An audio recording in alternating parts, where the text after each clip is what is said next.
The following program, NORML Show Live, is intended for responsible adults only. We advocate for the repeal of marijuana prohibition for adults. We discuss the science, culture, and controversy about America's marijuana laws.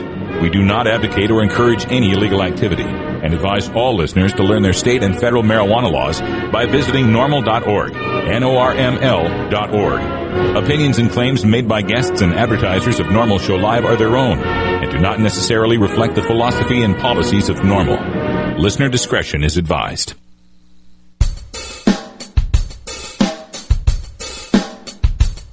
You take a seed, you plant it, you grow it, you dry it, you roll it, you smoke it.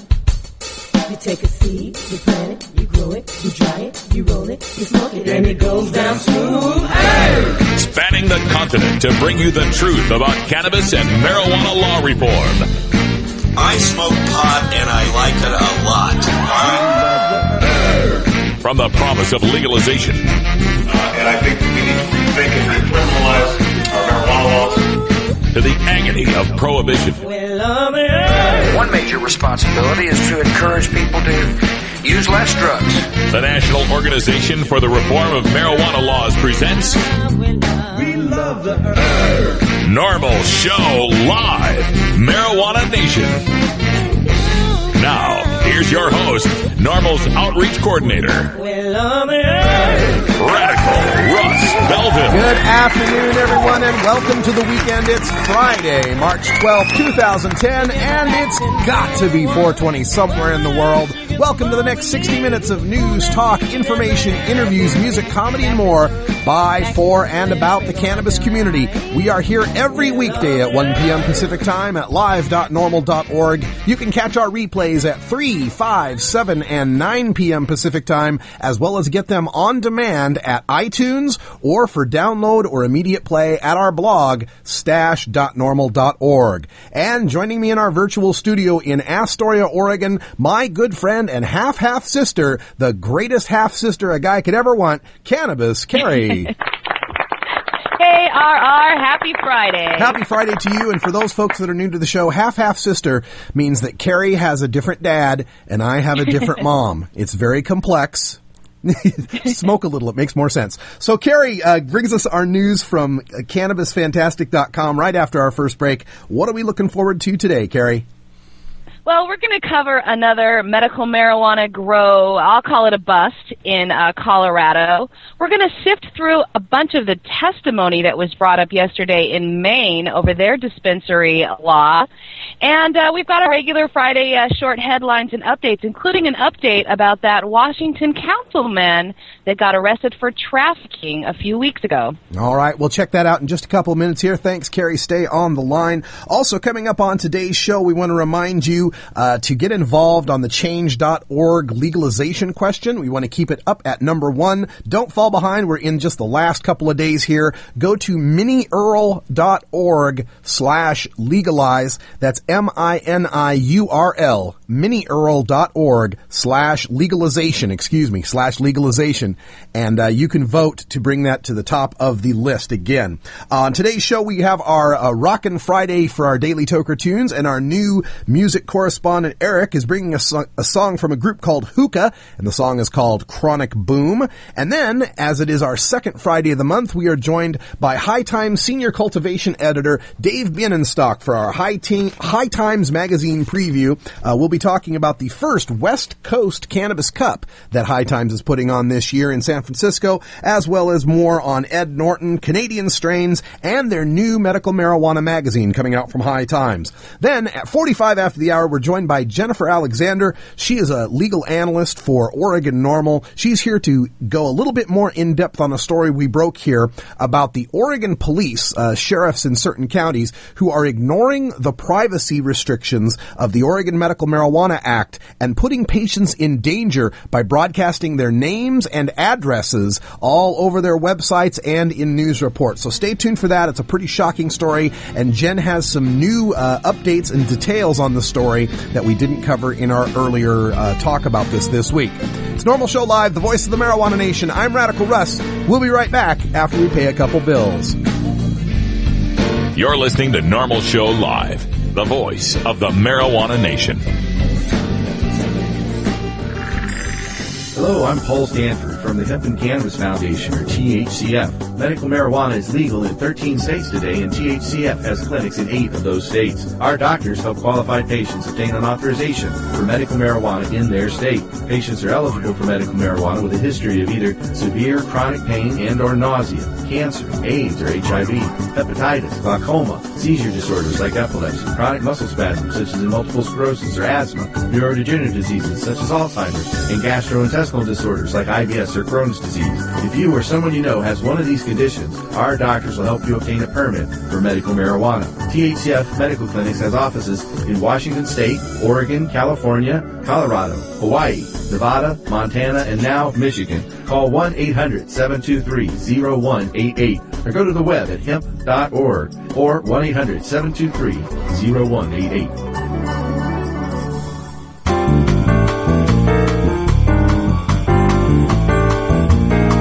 Medical marijuana, industrial hemp, consumer cannabis. It's time for this week's NORML News with Cannabis Carrie. A search warrant was executed on Tuesday in Grand Junction, Colorado, after an employee with the U.S. Census Bureau reported a strong chemical odor coming in through the ventilation system of the office where he worked. The employee called the Grand Junction Fire Department thinking there might be a fire, according to his affidavit. When a man exited the office complex next door, the person reporting said he observed what he thought were probably grow lights inside, and when the officers arrived on the scene, they noticed a strong marijuana smell. The Grand Junction Police Department were called out to investigate the suspicious odor.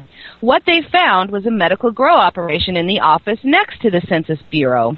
The warrant, signed by Judge Thomas Diestra on Tuesday, allowed for the Western Colorado Drug Task Force to seize records in order to verify who the current primary caregiver is for the approximately 300 patients' files that were found inside the office along with the marijuana grow. They were also able to seize records, receipts indicating payment for cannabis sales and purchases, in addition to photographs, video, and samples of the plants in the office complex.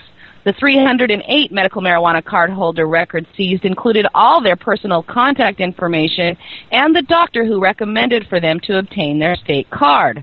Currently, the task force is sifting through all the records seized to determine if they have adequate current medical marijuana card holders to support the presence of the 1,000 plants that were found inside. The owner of the grow supplies a local dispensary and says he is within the legal limits. The police have made no rest and are still looking into the seized records to determine compliance. So far, no federal agents have been involved. Oh, man. The situation in Colorado is just, crazy. I mean, as far as how many things are going down so quickly there, just day after day, we have new updates and new reports from what's happening in their burgeoning cannabis industry. One of the things here that I would counsel people is, even if you do believe that your medical marijuana growing operation is legit and you have enough patients to cover it, I think setting up shop next to federal sort of offices probably isn't the best idea, right? Next to a Census Bureau office. I mean, you may have been perfectly well within your rights and everything, but that's not the first place I'd pick to set up a big grow operation next to where federal workers are going to be, smelling it. And some other things are going on in Colorado that I'd like to bring up too here. We're getting a lot of reports of local prosecutors here in Colorado deferring their cases to the DEA because Colorado's Amendment 20 has a specific part in it that says that seized plants have to be cared for. Right? So rather than these local prosecutors taking care of people's medicine, taking care of their live plants, they instead just, let the DEA take care of it because, the DEA will just seize the medicine and destroy it. So that's a pretty sad thing that's going on there.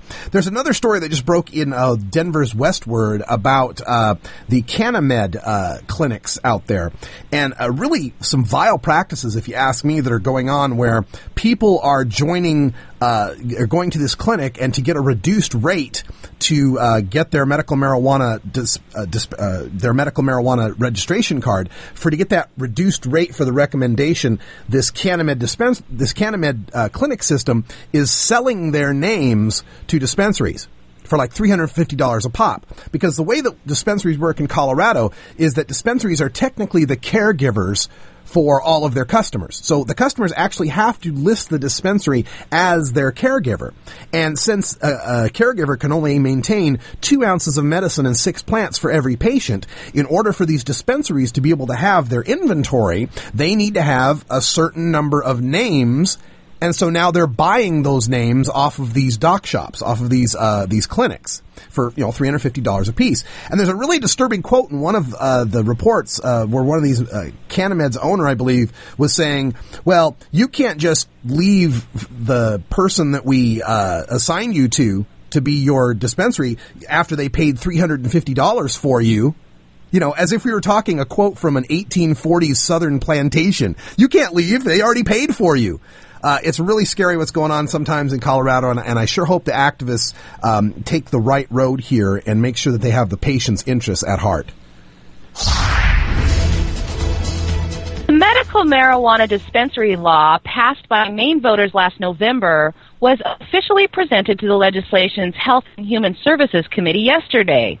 Lawmakers are trying to figure out how to create a regulated system for distribution of cannabis to qualified patients. The bill being considered is based on the recommendations of a state task force after voters approved of creating a nonprofit dispensary system to help patients get a safe supply of cannabis. The bill sets no limits on the number of dispensaries that could be established, but it suggests that cities and towns could impose their own limits through zoning regulations. Representative Michael Selly, who spoke by first saying he was neither for nor against the bill, says that the dispensary system will be a disaster. Quote, the state of California and the state of Oregon are trying to get out from under the dispensary system because it is a disaster. There's one on every corner. They cannot regulate them, so the number of dispensaries would be an issue. I'm not really sure which Oregon he is referring to. Yeah. He also said that the potency and pricing would be a problem for patients who would end up shopping around and constantly changing dispensaries. Representative Ann Haskell brought up her solution to the quality control issue, an amendment on the current bill that would limit the number of growers to 5. They would be licensed by the Department of Agriculture for 3 years and sell wholesale product to dispensaries. Medical marijuana activists think that Haskell's amendment is a terrible idea. John Levitt says that the bill is the most successful job creations piece of legislation in the state, where thousands of people can be able to grow a plant legally and create income for themselves to pay bills for their families, saying, with one stroke of the pen, the legislature could wipe out that by centralizing this in the hands of a few small agribusinesses. The Maine Medical Association would also like to add some amendments to the bill that would set up a process for overseeing any children with cannabis recommendations. They also asked for the authority to delete some of the qualifying medical conditions if current science doesn't support its efficacy, although they didn't mention if they would add any conditions if science supported that cannabis would be an effective treatment option. The Maine Civil Liberties Union officially opposes the bill, which says it perpetuates the misguided portrayal of medical marijuana patients and caregivers as criminals, since it requires a patient registry and invites unwarranted government scrutiny. Attorney Dan Walker, who was also on the task force, and said that the law remains silent on taxing marijuana sales, and he recommended bringing in the taxation committee into the discussion. It's quite a bit of input, and now the committee will start work on drafting a final bill next week. Well, Maine dispensary bills here. It's always funny to me when they look at dispensaries as if they're, worse than a liquor store even, we're going to only have 5 growers. We're only going to have, a certain number of dispensaries. People have to be locked into only going to that dispensary. And yet, if they want to get OxyContin or Percocet, there's a whole bunch of pharmacies and Walgreens they can go to. There's all sorts of things, all sorts of options they have, and nobody ever just seems to have a problem with that. So, yeah, it's always a funny story to me when I hear these things about the fear of dispensaries, especially when they point out California, and they try to make it seem as if California is this big problem, when most of the locations like Oakland and other places that have gone ahead and come up with sensible regulations haven't had any problems with their dispensaries. And even in the places that they claim are so out of control, like Los Angeles, even the LAPD's own chief has said that banks are more likely to be a problem than a dispensary is, that they don't seem to have the crime problems that all the opponents say they do. I know that we're having some problems with the sound there, and we will get that fixed as soon as we can, but we've got to continue with the news. And now for my Friday updates. Washington State Olympian City Councilman Joe Heyer has pleaded not guilty to drug charges, and his lawyer is claiming that Heyer was entrapped. Heyer entered not guilty pleas Tuesday in Thurston County Superior Court to charges of possession and delivery of a controlled substance. He was arrested last month by the Thurston County Narcotics Task Force and accused of selling marijuana 2 different times at his home to a person who turned out to be an informant. Heyer's lawyers say that the person that Heyer thought was a friend induced him to commit a crime he would not otherwise committed. Heyer has remained on the job as a council member, and he attended a city council meeting only a few hours after entering his not guilty plea. Oh, man. What a story this is. We'll have to keep an eye on this guy and see how this develops.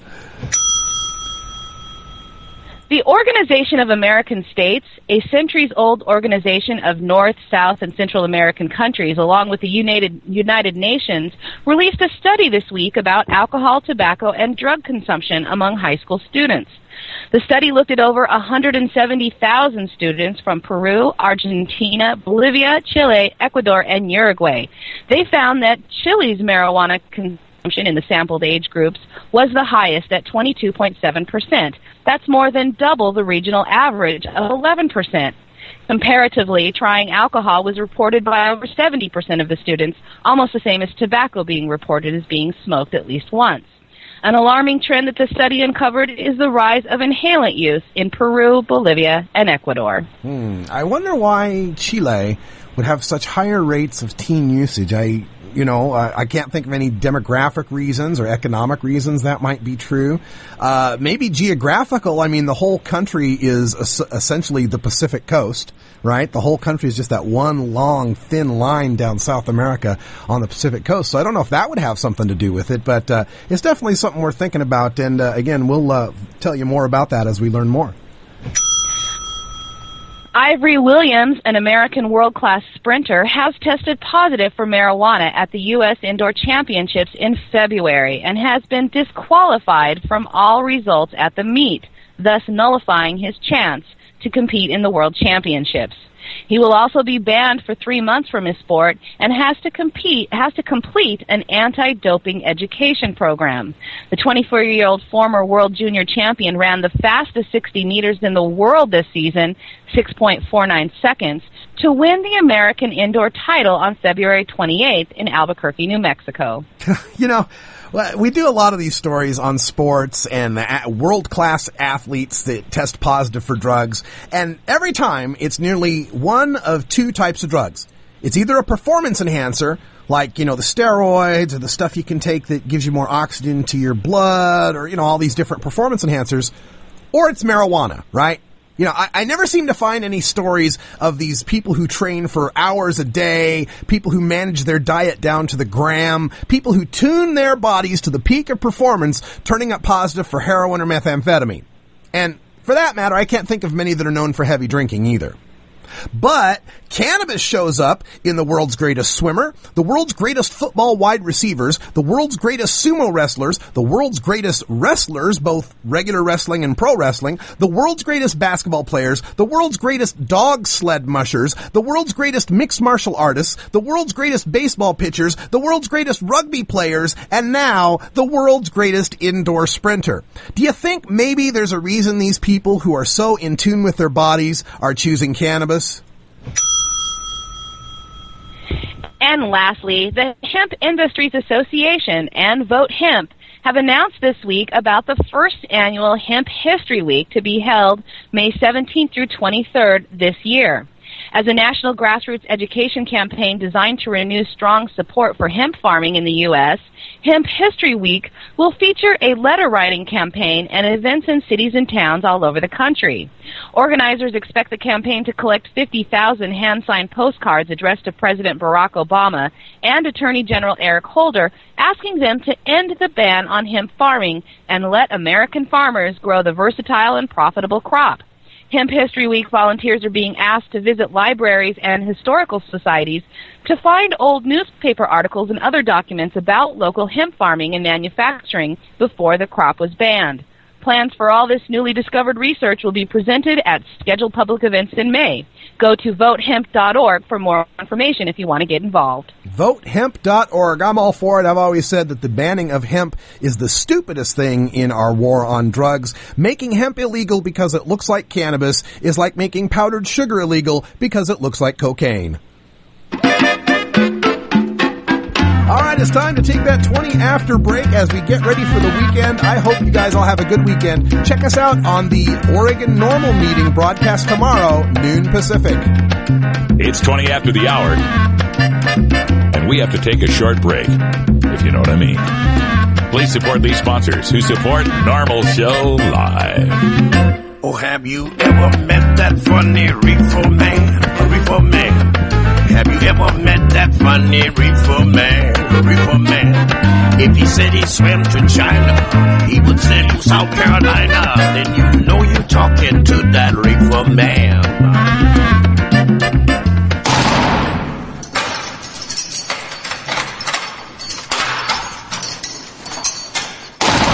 Law420.com. Hello, I'm Russ Belville, Outreach Coordinator for NORML. In my job, I read literally hundreds of headlines each month involving nonviolent, productive citizens whose lives are ripped apart by a marijuana or drug arrest.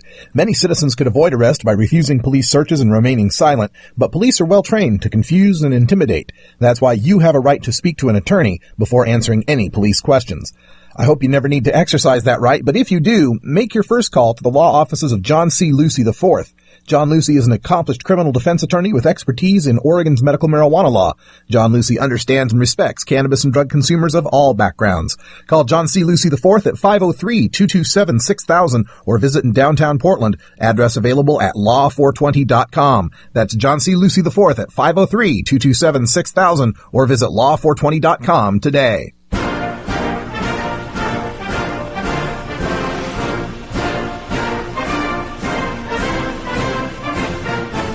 5 of the last 7 people to run for president and the last 3 winners have all smoked pot.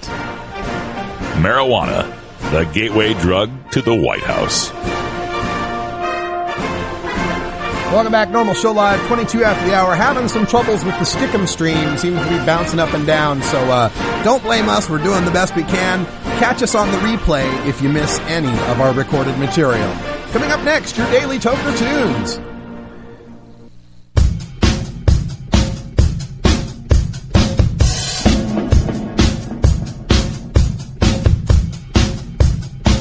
It's time for your Daily Toker Tunes, the best in 420-friendly music from all genres that uplifts, entertains, and informs the public. Our PodSafe music is donated by freedom-loving musicians who support our goal of ending adult marijuana prohibition. Today we take you into the weekend with Rockin' Friday, our segment featuring the best rock, metal, punk, and jam band music, brought to you by The Bastard, blogging at jerseyandohio.wordpress.com. If you'd like to submit your song to be played on NORML Show Live, send it to us at stash@norml.org. Now, here's some great independent marijuana music for today's Daily Toker Tune. Oh, I still need to re-record that intro. We are no longer joined by The Bastard. He had to leave us, but we're now joined by our new music editor, Eric, who brings us our tune for Rockin' Friday today. Hi, Stashers. Eric Smokespud here with another Rockin' Friday Toker tune for ya. Today's offering is Chronic Boom by a formation of musicians called Hookah, spelled H-U-K-A. Now you may notice I don't use the word band. That's because Hookah is not exactly a band. Here's the explanation on their listen420.com page. Brought together by a common interest, the Hookah dudes threw down one night, and here's the tape. Hookah is an alter ego of a band whose management is against the cross-pollination of the two. Weird, huh? Oh well, we just like to rock and smoke. I know, I'm as confused as you are. Apparently these guys were heavily medicated. I did, however, understand that last part, and yes, they do indeed rock. Fortunately for us, they express themselves much better musically through a compelling combination of classic rock and funk. Here is Chronic Boom. Hit that chronic boom. Smoke's filling up the room. Feel like you're walking on the moon. When you hit that chronic boom.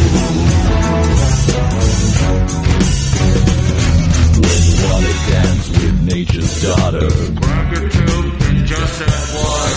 Another good time just beginning. No smoke until your head is spinning. We all know it's heaven sent, and it makes the world less turbulent. People wouldn't be so lonely if they'd only hit that chronic groove. Smoke's filling up the room. Feel like you're walking on the moon when you hit that chronic groove. Aliens and residents, citizens and residents, we all live to tell the tale. Say it proud, we do it. If you don't, it sucks to be you. Missing out on the sense of me. Golden lights and Maui Wowie. This is how we hit that chronic boom. Smoke's filling up the room. Feel like you're walking on the moon when you hit that chronic boom.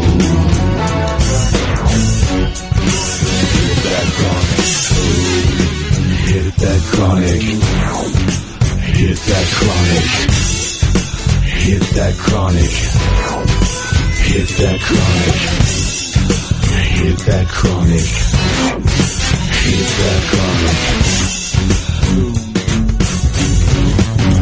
Hit that chronic. Boom. Smoke's filling up the room. Feels like you're walking on the moon. Jump back when you hit that chronic groove. Hit that chronic groove. Hit that chronic groove. Smoke is filling up the groove. Feels like you're walking on the moon.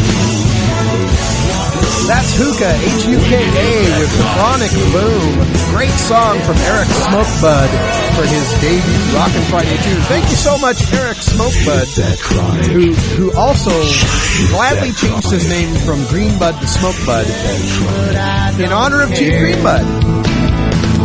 It's 420 somewhere. We can't have too many Greenbuds. We've got an Eric Smokebud and now a Chief Greenbud bringing us our Cannabis Community Calendar, which you can find at norml.org/calendar. Coming up tonight, March 12th, Friday, Tennessee NORML is having their public meeting at 4525 Harding Road in Nashville, Tennessee, in the second floor conference room. Check out tnnormal.org for more details. Saturday, March 13th, United States Virgin Islands is going to be tabling at the St. Croix AgriFest, so check that out on the islands. Also check out usvinormal.org for details. Detroit 313 Medical Marijuana Film Festival is taking place tomorrow in Detroit, Michigan. Check out minormal.org for more information. Southern California NORML is having their meeting at the World Beat Center, Balboa Park, San Diego. normalsc.org for SoCal NORML. Northern Michigan Compassion Club is meeting in Sheboygan on this Saturday, March 13th, the Horizon Bookstore in Petoskey, Michigan. minormal.org for details. Ohio NORML is having their annual meeting in the Lodi Library in Lodi, Ohio, also having their elections for officers. And as mentioned before, Oregon NORML is having their cardholders meeting at the Village Ballroom, 700 Northeast Deacom in Portland, Oregon, with special guest, NORML founder and legal counsel Keith Stropp will be speaking at the Oregon NORML cardholder meeting. It is the largest NORML meeting in the world and the largest NORML chapter in the world, with over 2,000 annual dues-paying members. You can check out the meeting online right here at live.normal.org. We'll be streaming live starting at noon Pacific tomorrow. That's with guest Keith Stropp. You'll also get to hear from Madeline Martinez, Oregon NORML's executive director, a member of the NORML board, as well as the founder of the Cannabis Cafe. For more information on any of these events and to check out the Cannabis Community Calendar, just go to norml.org/calendar. Georgia, Hi, this is Willie Nelson, and I need your help. Alcohol prohibition didn't work in the 20s, and marijuana prohibition isn't working today. It's time we stop arresting law-abiding citizens because they prefer marijuana over alcohol. Nearly 2,000 Americans are arrested every day on marijuana charges. We're unfairly destroying the lives and careers of hundreds of thousands of people each year simply because they smoke marijuana. These are not criminals. They're average citizens like you, good neighbors who work hard, raise families, pay taxes, and contribute to their communities. We need your help to end marijuana prohibition once and for all. It's the fair thing to do. For more information, contact NORML, the National Organization for the Reform of Marijuana Laws. Call toll-free 888-67-NORML or visit their website at norml.org. Starfish Designs, makers of the original Gandalf. I'm Radical Russ, and when I want to relax, I always have my 17-inch long original Gandalf from Starfish Designs nearby. The hand-blown borosilicate glass is strong and easy to clean, and the design is sleek and sophisticated. Starfish Designs are available from Bend, Oregon at a glass retailer near you. For locations, call 541-788-GLASS. That's 541-788-4527. Since 1970, NORML has been fighting for the rights of all adults who use cannabis responsibly. Since 1974, High Times magazine has been the chronicle of the cannabis community. Every second Friday of the month, we bring that working relationship to the NORML Daily Audio Stash with our special guest, Senior Editor Dave Bienenstock, author of the official High Times Pot Smokers Handbook, for our exclusive monthly preview of this month's issue of High Times. All right, everybody, 32 after the hour, and we're doing our High Times issue preview. We're getting Dave Bienenstock on the line. He's High Times senior editor. While we get that taken care of, I'll just tell you a little bit about what you can look forward to. Up on the webcam, you can see it's the Big Yields issue. You can see great, beautiful big bud on the cover there. And the idea here is an article of getting big yields in small spaces. A lot of cannabis growers out there are forced to, by prohibition, conceal your grow and keep it in a small closet. So this will tell you everything you need to know about how to increase the yield in these small spaces, these, using a 400-watt light and so on. Also want to point out the normalizer articles that we have in this month's High Times magazine. Good thanks going out to our own Cliff Duvall. We spoke with Cliff on Tuesday. He is this month's Freedom Fighter of the Month for High Times magazine with an article entitled Don't Mess with a Texan's Medicine. Tells a story about how this Central Texas veteran has found other like-minded people in a very difficult area of the country, Waco, Texas, in order to start his burgeoning NORML chapter. You can check them out at normalwacoinc.org if you'd like more information on that new chapter. Also, Dr. Mitch's column is here in High Times as well. A lot of folks join us for our cannabis science that we have every Wednesday with Dr. Mitch Earlywine. He's always a great guest, always has that great column in High Times. Now, joining us is our senior editor from High Times Magazine, Dave Bienenstock. Dave, welcome back to the show. Hey, Russ, or should I say hi, Russ? Oh, yeah, you could say that, certainly. Holding a copy of the new magazine in my hands here. And I think the thing that people will most want to hear about from you is what's up on the very top, above the title, New West Coast Cannabis Cup. What's the scoop, Dave? I think I thought I maybe gave you that scoop the last time we talked, but now we're really... it's official now. It's up on the web. It is official, and it is something that a lot of people are very excited about, both within High Times and, let's just say, we're hearing from the field that, there's a lot of excitement all around California and the West Coast. It's going to be June 19th and 20th in San Francisco. We're looking forward to a really amazing event, expos, seminars, really the leaders of the medical marijuana movement are going to be involved. And then, of course, we're having a cup competition. Jorge Cervantes, our longtime cultivation editor, and obviously his books speak for themselves, will be our head judge. So we really think this is an opportunity to find out who's got the best medicine, and we really, aside from being a very fun event, we think that's an important service that we can hopefully help provide to the patient community, and the judging will be certainly with that in mind. You know, everybody knows the famous High Times Cannabis Cup in Amsterdam, and that'll still be going on. Do you guys plan any differences on how you're going to run this medical Cannabis Cup as compared to the Cannabis Cup in Amsterdam? Hopefully better weather. Yeah, but fewer coffee shops. I mean, the thing about the Cannabis Cup in Amsterdam is it's a destination, it's a vacation, it's a dream, it's a pilgrimage, and it's in Amsterdam, and the beauty of that place and that event will certainly go on. We're going to be having our 23rd annual cup this year as scheduled.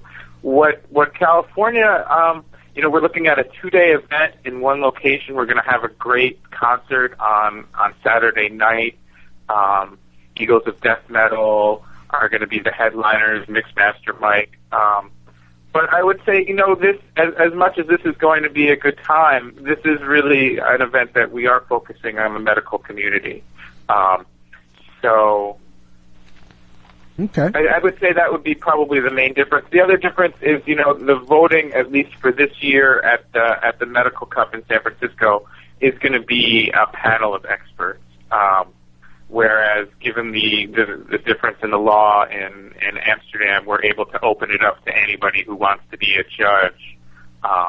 That said, I think certain similarities are probably obvious. Okay. Another focus here on the magazine, right here on the cover, we got a picture of actor Edward Norton. A lot of folks know him from his various roles in cinema. I guess he's got a new movie coming out that kind of focuses on the cannabis culture. Can you tell us a little bit about that? Yeah, I saw the movie, and I was the one who interviewed him. It's interesting. He plays a hydroponic grower. He actually plays two twins in the film, which is kind of a weird theme. In researching to interview him, Fight Club, he plays two aspects of the same personality, right. And in another film, he had split personalities, and now he's actually two twins. One of whom is a hydroponic grower with a huge setup who sort of gets himself into trouble, and the other is a Harvard, an Ivy League professor who gets pulled into his brother's world to try to help him out. It was a really interesting film, and it was a great conversation. He's obviously a very thoughtful person who had some interesting things to say, not just about marijuana, but about marijuana growers, and how he researched the role and everything. Okay. And look, noticing another part in the magazine, right in the center here, big gold fold out of the High Times 2010 Legalization Guide. This is an excerpt from your Pot Smoker's Handbook, and I was wondering just, how is the Pot Smoker's Handbook going? And with regards to this article, you're pointing out all the different groups involved in marijuana legalization. Anything you'd like to say to our folks about getting involved? I would say NORML.org. If I had just one thing to say, but with legalization literally on the ballot, we've come such a long way. Yeah. If you've been waiting to be on the winning team, now's the time to please jump on the bandwagon. Yeah, I guess, and I think everyone I've talked to who's been at this for a long time and lived through some really tough days of advocacy. We want you to jump on the bandwagon. We want you to get involved now. We're at the tipping point, to take somebody else's coined phrase. Gotcha. And getting involved, in the issue, you're going to see a variety of different organizations, all of whom are an excellent choice to get involved. Obviously, if you're listening to this, you know about NORML, and that's probably the best place to get involved. Well, thank you. the time to get involved is now. The time is now. Never been a busier time in marijuana law reform. I have a map that I've just produced for NORML. It's up on one of my posts up at stash.norml.org under a story on a California cardholder getting busted in Idaho. Shock and surprise.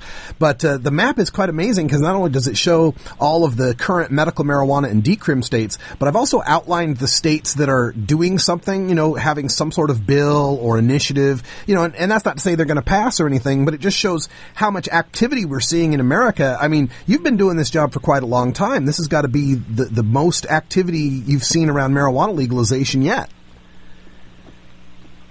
Oh, without a doubt. And I think that there's these quote unquote high profile efforts, particularly the legalization initiative in California, but there's sort of a quiet revolution going on, like you were talking about, of state by state, community by community.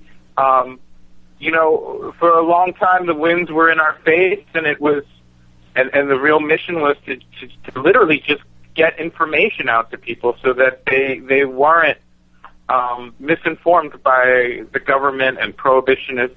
And now it seems like, I don't want to say we've won that argument because we need to continue to make that argument, but we're shifting into a time when we can put that momentum to actual use, to actually affect change on the ground, not just in how people perceive marijuana, but in how the law treats marijuana. And it's exciting to be a part of, and every one of your listeners certainly should be getting involved in that. Yeah, I think you're right in the winning hearts and minds. I think we've largely won that battle when we see, support for medical marijuana above 80% and support for legalization finally tipping 50%. I think that's indicative. There's another great article you've got in here with a beautiful 2-page picture of this, hundreds of acres of Canadian hemp, this big hemp field out there in Manitoba, and this company, Manitoba Harvest. Is it something, is the hemp industry, the non-high part, going to be more focused on in high times as of late?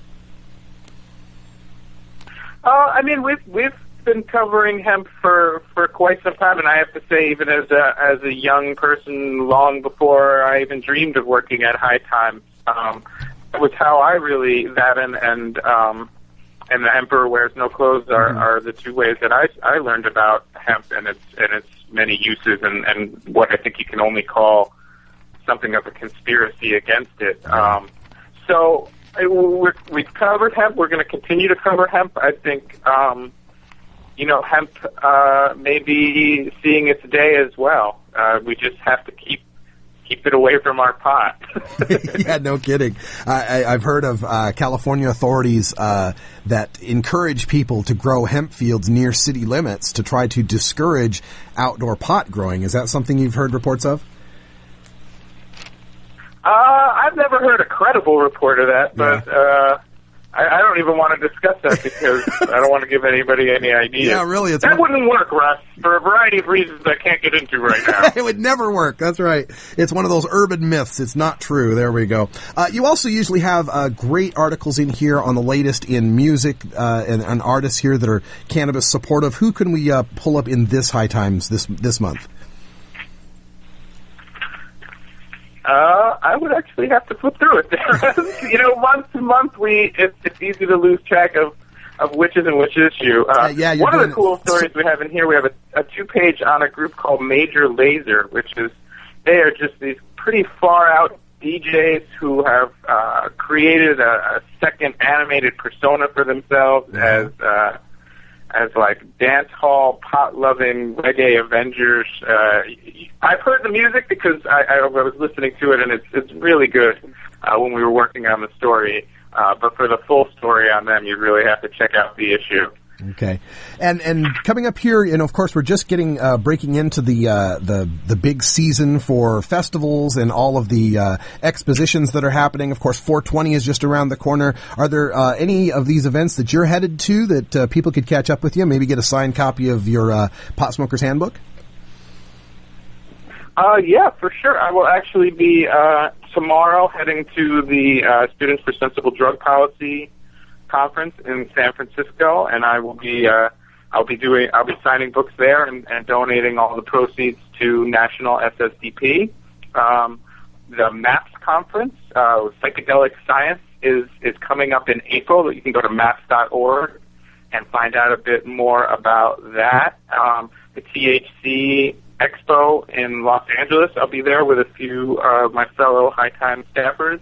Obviously, the Cannabis Cup is the place to be in June, and something that's on my calendar 1 year in advance every year is the NORML convention, which this year is up in your neck of the woods, and I've never been there, and I'm really looking forward to going. So I would say all that and more. It's going to be a pretty amazing summer. Yeah, it's going to be a great summer, and check out the events on our NORML calendar, normal.org/calendar. Dave Biedenstock is the senior editor for High Times Magazine, joins us on the second Fridays of every month, and gives us our High Times Magazine preview. Thanks a lot, Dave, for joining us. Always a pleasure, Russ. All right. 45 after the hour, we're right back. You're listening to NORML Show Live, the voice of the marijuana nation. Ever wonder how often to change your bong water? The most effective method for baking pot brownies? The best destinations for a ganja getaway? How to hide herb in your car? Whether to grow your own? How precisely to legalize it? Or how something as wonderful as marijuana ever got to be illegal in the first place? Finally, you can find all these answers and much more in the official High Times Pot Smoker's Handbook, featuring 420 things to do in your stone. Since 1974, High Times Magazine has covered marijuana in all its aspects and wonders, from cultivation to legalization to the herb's enduring and exalted place in popular culture. Packed with inside information, the official High Times Pot Smoker's Handbook rolls all of this collected wisdom together into a single indispensable ganja guide, including an entertaining look at marijuana's history, profiles of herb-friendly travel destinations and festivals, favorite potluck recipes from the High Times staff, smoking skills, advocacy and activism, essential marijuana movies and songs, profiles of famous cannabis strains, comprehensive growing information, celebrity endorsements, and much more. This is truly, finally, the ultimate guide to green living. The Emerald Sun will rise on St. Paddy's Day, March 17th, 2010. Emerald Sun is opening up our design studio at 9423 North Division in Spokane. We're at the Y. Visit us at www.emerald-sun.com for details on our specialty threads and designs with the cannabis culture in mind.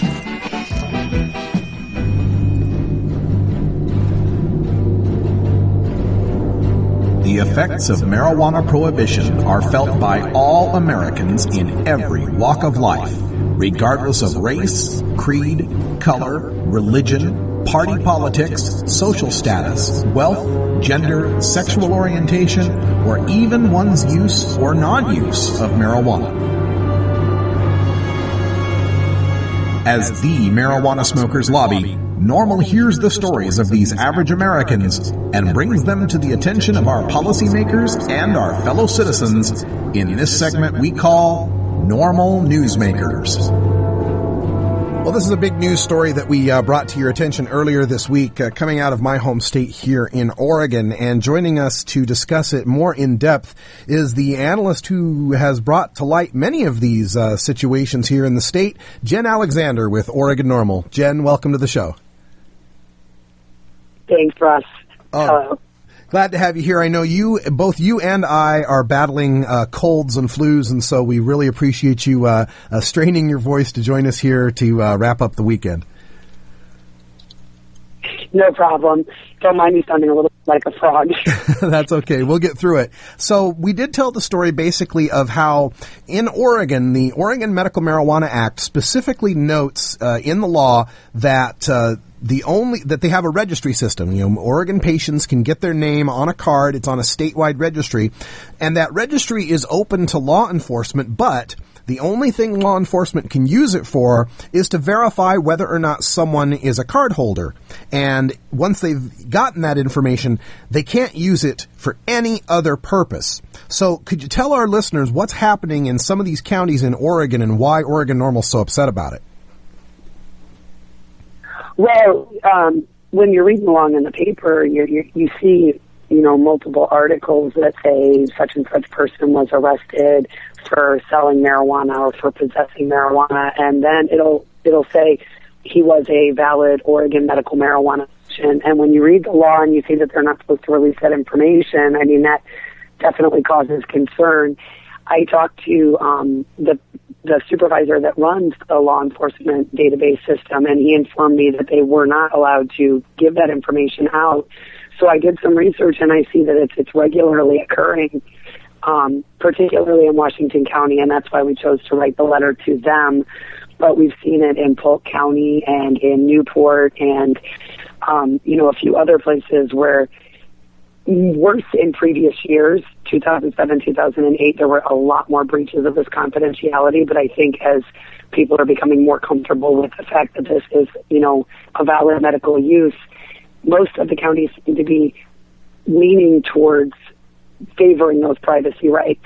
However, Washington County is kind of coming out and making it a point to only address issues to the public about these medical marijuana patients. As I mentioned to you on the phone the other day when I was researching their news releases, I couldn't find a single marijuana arrest outside of the medical marijuana patients that I put in that letter. And if it's really as big of a problem as they say it is, we would expect to be finding multiple non-patients as well, not just, 4 random arrests or mentions of medical marijuana patients over a 6-month period. So it's the contention here that it definitely causes concern. The law enforcement folks here are busting folks all the time for marijuana, but they're only mentioning the ones they bust who were medical users. Exactly. I mean, you have to assume that because there's no doubt even within the medical marijuana community that there are marijuana users that are not patients. Sure. So I find it hard to believe that the only ones are these ones that are patients. Okay. The 4 that I found, as I reported in that letter, were from September, and then more recently in January. My thought is that they're doing this in an attempt to sort of preemptively attack improvements to the medical marijuana program or legalization efforts, that are kind of popping up all across the country. But you can't find any reference to them making any other marijuana busts. And we know they're there. They have to be. Yeah. And politically speaking here, it's interesting, geopolitically speaking, it's very interesting because of the proximity of Washington County to Multnomah County. Now, Multnomah County, where I'm streaming from right now, Portland, Oregon, and the surrounding metro area, is very, very accepting of the medical marijuana program, even to the point where the head of the Portland Police Bureau, Chief Rosie Sizer, has written out a memo to all police officers in Portland to not deal with or to not harass anyone who is in legal compliance with the medical marijuana laws. That's part of how the Cannabis Cafe is able to function so well. But right over, we have a little mountain range kind of, and right over the mountain range, you hit the other side of town, you're in Beaverton, Oregon, where Nike's world headquarters are, and there's other, considerations there. And that's Washington County, where they're much more conservative, and the sheriff, Rob Gordon, has, voiced his displeasure with medical marijuana. In one of the articles I had written up on about this, they had even acknowledged that they knew they weren't supposed to be releasing this patient information, but they were, quote, going against what the state advises, as if the medical marijuana law was just advice. So I was wondering if you could speak to that angle and maybe give us some specifics on what are happening, maybe a couple case stories of what are happening here in Oregon that is so egregious with these privacy violations. Well, the worst case one is obviously the one that you blogged on. That one is offensive to me as a parent on so many levels because they left that woman with a quote-unquote usable amount of marijuana, and that one was in Polk County, and then said that they took her guns, left her at home with her children, and arrested her husband. So this poor unprotected woman at home with her children is reported in the news as having a usable amount of marijuana, which, as you addressed, I mean, we're presuming that it was at least dried marijuana. It could have been plants as well, and who knows what else. That's offensive on so many levels. But there's multiple cases. There's another one where a man was arrested in Newport in December of this last year, and he was accused of selling marijuana. And then it goes on to say, name redacted, like you said, of Newport, an Oregon medical marijuana program patient was arrested on accusations of delivery of a controlled substance. And it goes along to, make all these claims about him being close to a school, this, that, and the other. But the problem there, and the real thing that stands out to me is it's accusations. We have not convicted these people. I don't think that the OMMA gives them the right to even release that information if they were convicted. But what if they're found innocent? Now we've just violated their privacy for no reason at all. In another instance, there's 3 men broke into a victim's home and with the presumption, according to police, to rob them of their medical marijuana that they kept on the property. And although it doesn't give the exact address in this case, it does give the apartment complex, and it says the date that it happened and the time. And any neighbor in the area now knows that this man keeps marijuana in his house, making him a potential subject of further harassment by, robbers or other people who are less inclined to be favorable to the medical marijuana use. Part of the reason why we're given this patient protection is because it is a controversial subject and because medical practice is privacy protected. You don't see articles that say such and such person was arrested for whatever and he was seeing his doctor to get Vicodin the day before, unless the Vicodin is a relevant portion, like if he was robbing a pharmacy for Vicodin. Right. When they're throwing this Oregon medical marijuana patient information out there, they're only doing it with the intent to affect public opinion and not for any valid reason. And that is definitely not in compliance with the intent of the OMMA or the exact wording of the OMMA. One other thing that's come to our attention, and we have to find out more information, and I haven't been able to get a firm answer on this, but I personally believe that it's also in violation of HIPAA compliance laws, which are to protect your medical privacy.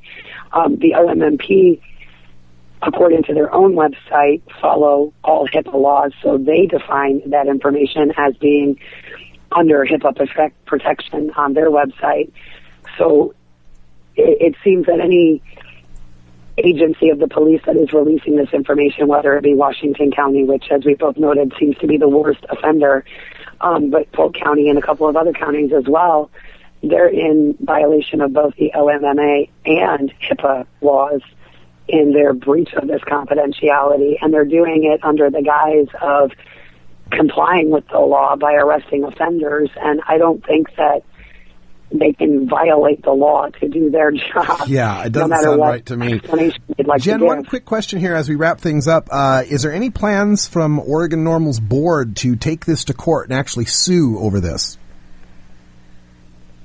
Well, we're discussing how to proceed with this. We don't have any firm plan in place. We're waiting to get a response back from hopefully the Washington County Sheriff's Office or the Department of Justice, both who were forwarded copies of the letter.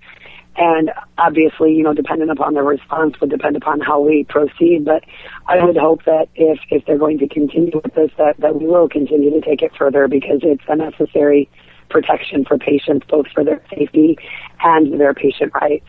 Oh, completely agreed. Jen Alexander, legislative analyst from Oregon NORML, thank you for joining us here on NORML Show Live, and we'll see you at the meeting tomorrow. Excellent. You have a good day. All right. And speaking of that meeting, we will be broadcasting Oregon NORML's cardholder meeting featuring Keith Stropp, NORML founder and legal counsel. We'll be at the meeting tomorrow, noon Pacific, right here at live.norml.org. I'm sure we'll be talking more about these privacy breaches as well. For more information, check out Oregon NORML's website at ornorml.org. And also reading you folks in the chat room, let me just say, yes, the CBS ad is on. The NORML Money Tree ad will be debuting this week, either Monday or Tuesday. I'm going to bet on Tuesday, on the CBS Super Billboard in Times Square, 26-foot by 20-foot electronic billboard, and we're trying to get it run at 20 after the hour. It'll broadcast 18 times per day. 1.5 million people will walk by NORML's ad every day. Also on Tuesday, Empire State NORML, the state affiliate in New York, will be in Times Square at that billboard with a press release and a press conference to trumpet the ad. I also think, and I can't confirm for sure yet, but NORML Executive Director Alan St. Pierre will probably be there as well. So check your news, and we're going to get this broadcast all over the world. world. For everyone here at NORML.org, I'm Radical Russ, and for Cannabis Carry, thanks for tuning into the show. Have yourselves a great weekend, and until next time, take care of each other, tokers. You plant it, you grow it, you dry it, you roll it, you smoke it. You take a seed, you plant it, you grow it, you dry it, you roll it, you smoke it. You take a seed, you plant it, you grow it, you dry it, you roll it, you smoke it. And it goes down smooth. That's right, Oregon NORML's cardholder meeting. Check it out tomorrow, live.normal.org, noon Pacific. Follow me on Twitter, at Radical Russ. Email, stash@normal.org. This is NORML Show Live, the voice of the marijuana nation. We love each and every one of you. Have a great weekend. Get yourself wuzzily fungible. And like I said, until next time, take care of each other, tokers. You roll it, you smoke it. You take a seed, you plant it, you grow it, you dry it, you roll it, you smoke it, and it goes down smooth.